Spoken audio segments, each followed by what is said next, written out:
esse é um tema que eu guardaria lá para agosto para falar no mês do medo. Mas vão aparecendo umas paradas estranhas aí que eu tenho que falar.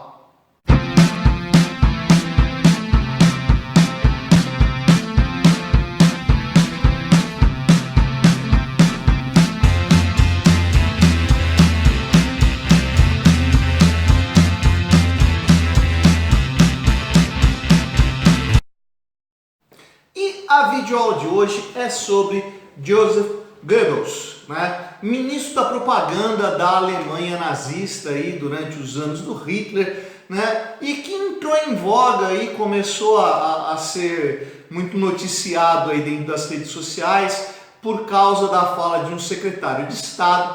Mas não vamos trabalhar sobre questões contemporâneas, vamos falar um pouco aí sobre quem é Goebbels e por que a fala do tal secretário aí pegou muito mal, e criou um certo rebuliço aí dentro das redes sociais. Bom, vamos lá. Goebbels nasceu no ano de 1897, ele era alemão, ele foi um cara que teve uma vida acadêmica aí bastante frutífera, então ele teve uma boa formação, ele era formado como doutor em filosofia pela Universidade de Heidelberg. Desculpa se eu pronunciei errado, eu não falo alemão, mas vamos lá. Esse sujeito aí que tem um histórico acadêmico aí bastante considerável, no ano de 1923 vai acontecer um evento na Alemanha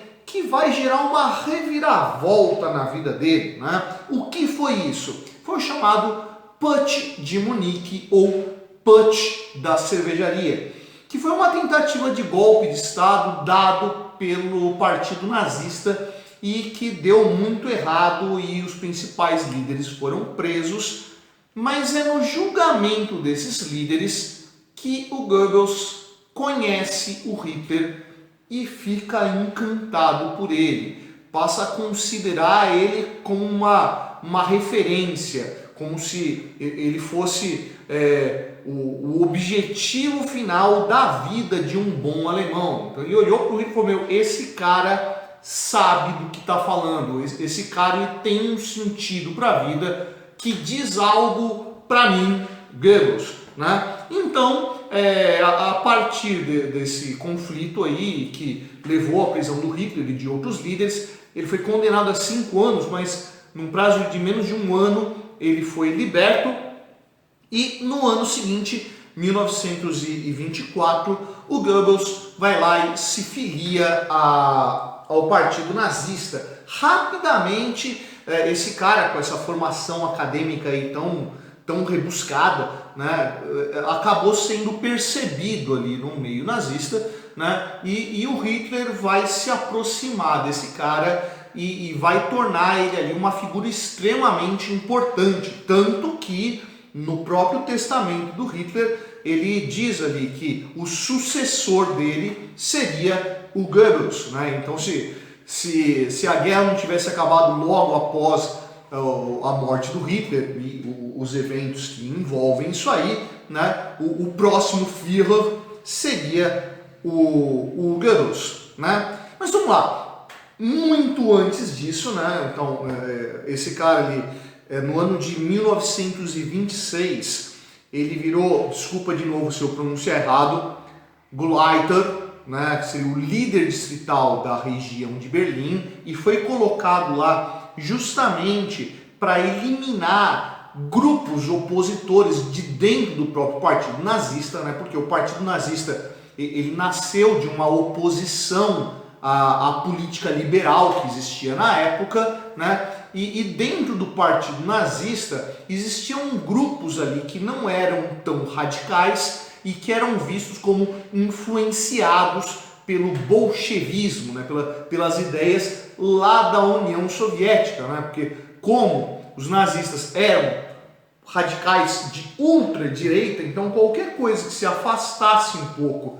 desse eixo, era considerado uma ameaça de esquerda, né? Então, para poder limpar esses grupos dissidentes do ideal do Hitler dentro do partido, vai aparecer lá o Goebbels para fazer essa limpa na região de Berlim, importantíssimo para o momento, né?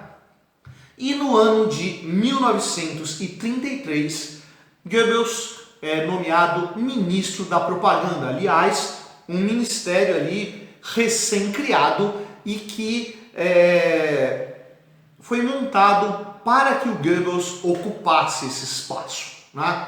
Por quê? O Goebbels, né, ele entendia que para que o nazismo se solidificasse e conseguisse compor isso aí, que foi a ideia do Reich de 1000 anos, tinha que ter um órgão que conseguisse gerar obediência da população ao que ditava o partido e o governo, ao mesmo tempo que gerasse um processo de adoração do partido, dos ideais e do próprio Führer.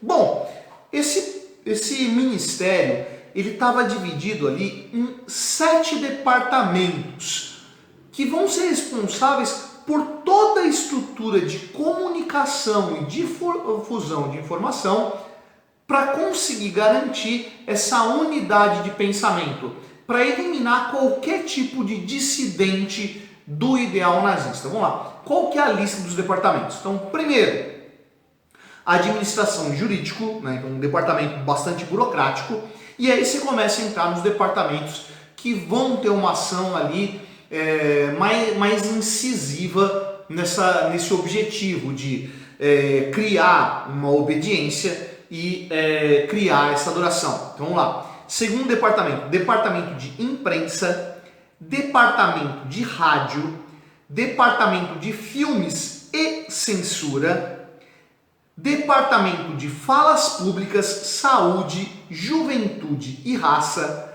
departamento de arte, música e teatro e departamento de combate à contra-propaganda. Então vê, os departamentos do Ministério de Propaganda, eles estavam voltados aqui a reconhecer todos os espaços de divulgação de informação, todos os espaços onde fosse possível se criar questionamentos, se levantar ideias opostas ao regime nazista. Então ele ia lá e atuava em cima disso, praticando um controle e uma censura sempre que necessário. Para conseguir desenvolver isso, né, o Ministério de Propaganda do Partido Nazista, né, chefiado pelo Goebbels, tinha uma metodologia própria, né? E essa metodologia ali era dividida em alguns passos que eu fui aqui elencando para vocês. Então, primeiro de tudo, o controle da educação, certo? Então, assim, as escolas eram vistas como o primeiro espaço de controle de mentes, né? Então, as crianças, elas não deveriam ser levadas a pensar. Elas deveriam aprender a ideologia de governo, né? Então, esse espaço da escola não deveria ser um ambiente da diversidade, onde todas as falas fossem possíveis e que essas ideias dialogassem. Não, é uma fala única, né? É um pensamento único. Então, você tem uma noção do que é o real, do que é o verdadeiro, do que é o justo, e você encaixa o pensamento dentro daquilo, né? Se começar pela escola, né, as futuras gerações já nascerão adaptadas a esse ambiente. Segundo passo, o controle do cinema, do rádio, do teatro e da imprensa, tá? Todos esses meios de comunicação que estão presentes ali nos departamentos do Ministério vão ser vigiados de perto pelo Ministério, tá? Então, censura direta. Qualquer ideia que contrariasse as ideias nazistas deveria ser vetado. Tudo que era propagado deveria ser positivo de acordo com o governo. A ponto de uma série de informações que eram divulgadas sobre a guerra serem manipuladas, né? Por exemplo, né, o número de mortos entre os alemães nunca era divulgado verdadeiro. Era sempre divulgado um número menor do que o real. A população não tinha que ter noção de quantos mortos tinham, de quantas vidas alemãs estavam sendo perdidas. E no ponto oposto, você tinha um equivalente. Então, assim, a imagem do adversário era sempre construída como o monstruoso, né? E ele é quem estava perdendo. Tanto que um número que era divulgado, alterado também, era o número de pessoas que sofriam violência sexual por parte do exército soviético.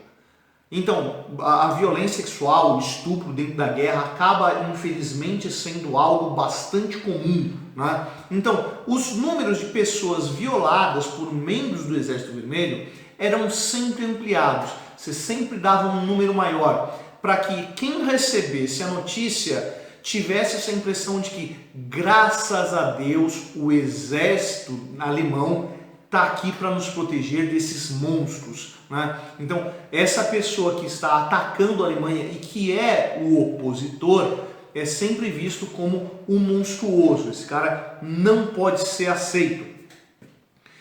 Voltando à ideia da censura, né? Não só os meios de comunicação, mas a informação em si era proibida. Qualquer informação que questionasse os ideais do nazismo deveriam ser perseguidas, né? Então, nenhuma publicação, nenhum vídeo, nenhuma música, nada que contrariasse esses ideais poderia ser permitido ser divulgado, a ponto de começarem a queimar livros, né? Então, livros que questionassem o ideal nazista ou que apresentassem visões alternativas a isso eram queimados em fogueiras públicas, né? Daí vai surgir, inclusive, a ideia de arte degenerada, né? O nazismo, ele promovia uma série de eventos de divulgação de arte e da boa arte, né, segundo os ideais do nazismo. A arte verdadeira, aquela que estava alinhada ao pensamento nazista. Ao mesmo tempo que fazia exposições do que era chamada de arte degenerada, né? Então, por exemplo, o cubismo, né, de Pablo Picasso, né, entre outros ali, né, era visto como arte degenerada. Então você tinha exposições onde você mostrava essa arte feia, essa arte degradada, né? Mostrando como, olha como a nossa arte é melhor. Olha como a arte do nazismo é limpa, é bela, é rica, é grandiosa. Não mostra o feio, o degenerado, o pervertido. Nada disso era permitido, inclusive dentro do mundo da música. Autores alemães, né, eram enaltecidos pelo Ministério de Propaganda, enquanto autores judeus, né, acabavam sendo vistos dentro dessa arte degenerada. Aliás, né, não só autores judeus, mas, por exemplo, um alvo do Ministério da Propaganda era o jazz, né, esse estilo de música americano que surge nesse momento aí do começo do século XX, surge exatamente aí, tem um processo um pouco anterior, mas surge aí, né, como grande estilo musical aí nos anos 20, nos anos 30, nos anos 40, né, era visto como uma arte degenerada de negros americanos, né? Como é que você vai comparar, né, sei lá, uma Billie Holiday, né, com um Richard Wagner, né? Então um era de uma arte degenerada, né, enquanto o outro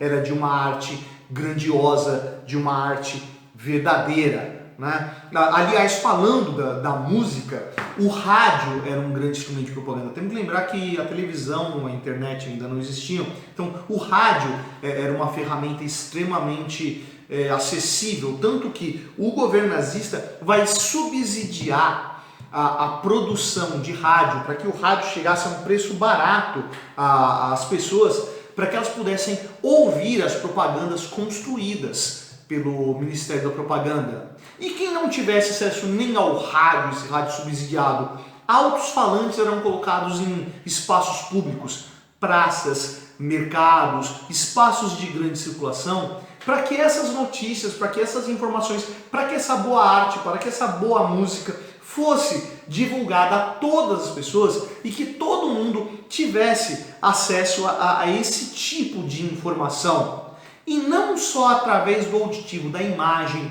A imagem também era bastante valorizada. Então, cartazes com a imagem de Hitler, com mensagens diretas, né, que degradavam essa degeneração, essa ideia do pervertido com a coisa de fora do nazismo. Vê que é um processo de demonização, né? Então tudo aquilo que não somos nós nazistas é degenerado, é pervertido, é sub-humano e por isso não deve ser ouvido. Aquilo que não é o bom, aquilo que não é o belo, não deve ser observado. Devemos proteger as nossas crianças dessa fala ruim, dessa coisa que perverte a moral, a ética e torna a pessoa um degenerado, né? Então vê que tem um quê de moralista muito forte aí dentro desse ideal da propaganda nazista. Então, iam mensagens simples e diretas, né? Como, né, persiga o degenerado, não aceite o judeu, não aceite o negro, o eslavo, o bolchevique, né? Tudo isso que perverte, que corrompe. E ao mesmo tempo que essa mensagem era direcionada para o adversário, para o diferente, como o elemento demonizante, o partido nazista e a figura do Hitler era enaltecido como o salvador, como o herói, como essa figura mítica de um semideus, né, que está ali para salvar da degeneração, salvar da degradação, né? E dentro dessa linhagem, olha, isso que está ligado ao que é o bom, ao que é o belo, deve ser difundido. Então se estimulava o uso da suástica, né? Não só como braçadeira, como bandeira. Então vamos pegar esses símbolos do nazismo como os verdadeiros símbolos do povo alemão, os símbolos da nação, né? O símbolo desse mundo novo, desse mundo engrandecido, né? do verdadeiro, né? Então, além da suástica, a própria saudação romana, né? O Heil Hitler, né? Heil Deutschland, né? A saudação a essa figura, né, deificada, né? Então, vê, a construção desse elemento do bom, né, vai ser extremamente estimulada, o que vai fazer com que o pensamento se restrinja, né? Eu tenho uma educação que me guia em cima do que é o certo, o justo, o bom, e tudo que está para fora desse aspecto onde eu vivo é mal, é degenerado, é degradante, né? Então aquilo que se afasta do meu eixo é o mal encarnado. Então devemos nos focar naquilo que é o correto, né? Tudo aquilo que está fora do meu centro deve ser visto como ruim. Então esse é o bom, né? Eu fecho a minha visão e eu perco a possibilidade de discutir, de debater, focando simplesmente numa fala única e fechada, né? Onde só existe isso como verdade e o resto está fora. Então percebe a importância de Goebbels dentro do governo nazista, né? É ele que promove essa lavagem cerebral do povo alemão, guiando todo mundo dentro de um pensamento uniforme, de algo que não há espaço para a democracia, não há espaço para o diferente, porque o diferente é mal, o nós é o bom, não há espaço para a discussão. Essa é a verdade e a verdade não se questiona. Vê como essa ideia é limitante, ao mesmo tempo que ela é extremamente confortável. A discussão gera angústia, né? O debate gera mudança de posição, gera reflexão. Quando você tem uma resposta única de que é só você seguir a cartilha e não discutir, fica muito mais tranquilo, fica muito mais confortável. Percebe a importância do Goebbels para todo o regime nazista? Percebe como ele sim é o verdadeiro arquiteto da fala única?